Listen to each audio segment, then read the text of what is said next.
প্রিয় ভাইরা, আজকে আমরা একটা কিতাব থেকে কথা শুনতে এসেছি, কাজী কালুর পুঁথি শুনতে আসি নাই, ঠিক কিনা? আমরা একজনের বাণী শুনতে এসেছি। আওয়াজ করে বলেন, বাণীটা কার? আমাদের যুগ সমস্যার যত ঝামেলা আছে, সমস্যা আছে, এই সব কিছুর সমাধান এই কোরআনে আছে না নাই? সমাধান চাও যদি জীবনে, মরণে ফিরে যাও, খুঁজে নাও, চোখ রাখো কোরআনে। সবাই পড়েন, সমাধান চাও যদি জীবনে, মরণে ফিরে যাও, খুঁজে নাও, চোখ রাখো কোরআনে। সমাধান চাও যদি জীবনে, মরণে ফিরে যাও, খুঁজে নাও, চোখ রাখো কোরআনে। আলহামদুলিল্লাহ বলে। সবকিছুর সমাধান দিতে পারে, সবকিছুর সমাধান আল্লাহ তাআলা দিয়েছেন। আপনার ব্যক্তি জীবনে যা দরকার এই কোরআনে আছে না নাই? পরিবারে যা দরকার আছে না নাই? সমাজে যা দরকার আছে না নাই? রাষ্ট্র পরিচালনার জন্য যা দরকার আল্লাহর কোরআনে সেটা আছে না নাই? সেটা হচ্ছে সবকিছু আল্লাহ তাআলা এই কোরআনের ভেতর দিয়ে দিয়েছেন। এই কোরআন পেয়ে আমরা খুশি না বেজার? সবাই খুশি? তাহলে আসুন আমরা আর কাল বিলম্ব না করে সরাসরি মহাবিশ্বের মহাবিশ্বয় মহাগ্রন্থ আল কোরআন আল কারীম থেকে কথা শুনি। রাজি আছেন তো সবাই? আপনাদের বসতে সমস্যা হয় নাই তো?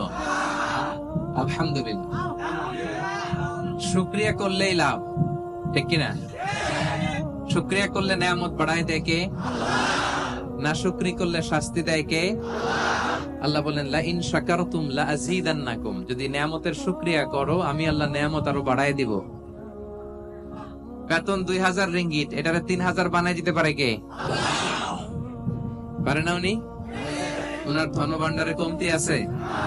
আল্লাহ বলে, এই বনি আদম, লাউ আন্না আউওয়ালাকুম ওয়া আখিরাকুম ওয়া ইনসাকুম ওয়া জিন্নাকুম কামু আলা সাঈদিন ওয়াহিদ, এই বনি আদম তোমরা সবাই মিলে বিশাল মরুভূমিতে দাঁড়িয়ে যদি আমি আল্লাহর কাছে চাইতে শুরু করো, আল্লাহ এটা দাও, ওটা দাও, এটা দাও, ওটা দাও, তোমার যার যা লাগে আমি আল্লাহ সবও যদি দিয়ে দেই, আমি আল্লাহর ধনভাণ্ডারের 1 ইঞ্চিও কমবে না। কত বিশাল ধনভাণ্ডারের মালিক তিনি, ঠিক কিনা? এজন্য শুকরিয়া করলে লাভ না লস? লাভ। শুকরিয়া করলে আমি নিয়ামত বাড়ায় দেব, না শুকরি করলে আমি আল্লাহ শাস্তি দেব। ইন্না আযাবি লাশাদীদ, আমি আল্লাহ সব সময় ধরি না, ধরলে ধরে ধরে, ধরে না ধরলে আল্লাহ সব সময় ধরে না, ধরলে ছাড়ে না। এজন্য শুকরগুজার হবেন, কমপ্লেইন করবেন না। এটা নাই, ওইটা নাই, টাকা নাই, বাড়ি নাই, গাড়ি নাই, সুখ নাই, সুন্দর বউ নাই, বেতন নাই, পাসপোর্টে ভিসা নাই, আমার কিচ্ছু নাই, এরকম একদল আছে না নাই? খালি কয় নাই, কিন্তু কত কিছু যে আল্লাহ দিয়েছে ওইটা লিস্ট করলে লিখেও শেষ করতে পারবো না, ঠিক কিনা? আপনি টাকা চান, বাড়ি চান, গাড়ি চান, সুন্দরী বউ চান, এটা চান, ওইটা চান। আপনি যদি ক্যান্সারে আক্রান্ত, ক্যান্সার একটা রোগ আছে না, দুরারোগ্য ব্যাধি, ক্যান্সারে আক্রান্ত কোন রোগীর বেডের সামনে যে দাঁড়ান, দেখবেন যে আহা কি কঠিন অবস্থায় সে আছে।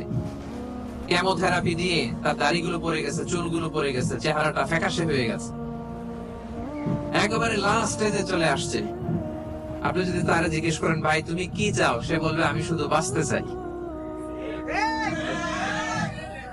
আপনি কি চান?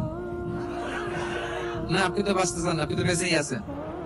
আপনি টাকা চান, বাড়ি চান, গাড়ি চান, নারী চান, ক্ষমতা চান, ফলোয়ার চান, আপনি সমাজের দাপট চান। কিন্তু ক্যান্সারে আক্রান্ত ব্যক্তির কাছে যে জিজ্ঞেস করেন, ভাই তুমি কি চাও, কি বলবে? বেঁচে থাকাটা তার কাছে স্বপ্ন।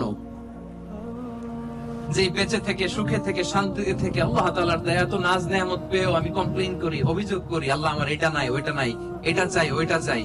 কিন্তু ক্যান্সারে আক্রান্ত রোগী কিচ্ছু চায় না, ও শুধু বাঁচতে চায়। যে অবস্থায় থেকে মালয়েশিয়াতে আপনি নাশুকরি করেন, অনেকের কাছে এই অবস্থানে আসাটা তার কাছে স্বপ্ন। রাত জেগে তাহাজ্জুদের নামাজ পড়ে আল্লাহর কাছে দোয়া করে, আল্লাহ মালয়েশিয়া যদি যাইতে পারতাম, ঠিক না? এই যে নতুন কলিং হয়েছে, আসবে না অনেকে? পাসপোর্ট দিয়ে রাখছে, ভিসা হয় না, দেখবেন রাত জেগেও কাঁদে যে মালয়েশিয়া একটু আসতে চাই। কিন্তু আপনি এই মালয়েশিয়া থেকে খেয়ে পরে সুখী না, হ্যাপি না। তার মানে আপনি যে অবস্থানে থেকে অসুখী, এই অবস্থানে আসাটা অনেকের কাছে স্বপ্ন। কথা ঠিক কিনা? এজন্য প্রিয় ভাইরা, আজকের প্রথম take away message. Take away message মানে এমন মেসেজ যেটা সাথে করে নিয়ে যাওয়া যায়। আপনারা কি টেক অ্যাওয়ে বলেন না বঙ্কোজ? হ্যাঁ, বঙ্কোজ। বঙ্কোজ মানে কি? প্যাকেট করে বাড়িতে নিয়ে যাওয়া যায়। তো আজকে রাতের প্রথম বঙ্কুজ মেসেজ মানে টেক অ্যাওয়ে মেসেজ হচ্ছে, আমরা আর নাশুকরি করব, শুকরিয়া করব একজনের, তিনি কে? সব সময় বলবেন শুকর আলহামদুলিল্লাহ। আল্লাহ অনেক ভালো আছে, আল্লাহ অনেক সুখে আছে, অনেক ভালো আছে, আল্লাহ অনেক সুখে রেখেছে তুমি। সকালে, বিকালে, দুপুরে, রাতে, শীতকালে, গ্রীষ্মকালে সব সময় কি করবেন? আলহামদুলিল্লাহ। আওয়াজ করে বলেন, কি করবেন? আলহামদুলিল্লাহ বললে লাভ না লস?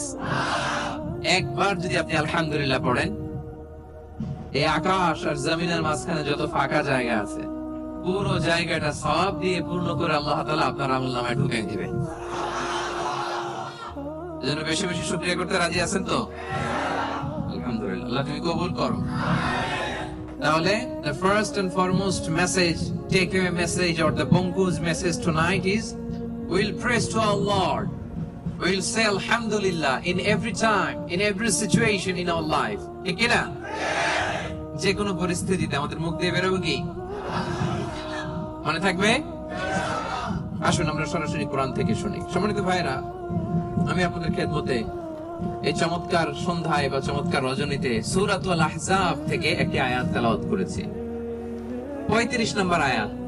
সূরার নাম সূরাতুল আহজাব, আয়াত নাম্বার 35। বলেন তো সূরার নাম কি? সূরাতুল আহজাব, আয়াত নাম্বার 35। এই আয়াত থেকে আজকে আমরা কথা শুনবো ইনশাআল্লাহ। পড়েন।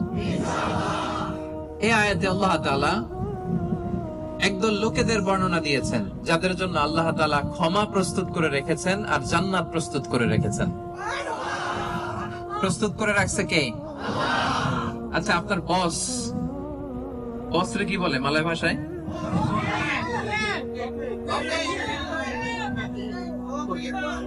তোকে। আচ্ছা, তোকে বা বস।